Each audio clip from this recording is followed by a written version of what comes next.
အိမ်ထဲမှာထီးကိုဖွင့်ထားရင်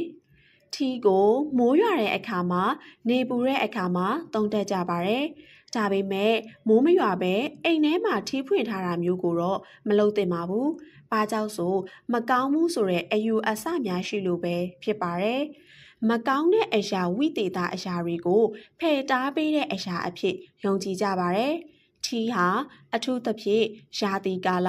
နတ်ကာကွယ်အရာတွေအဖြစ်ရင်ကျေးမှုထုံတန်းထဲမှာသုံးခဲ့တဲ့အတွက်အိမ်အတွင်းစားတဲ့တန်ရှင်းခမ်းနားတဲ့နေရာမှာဖွင့်ထားတာက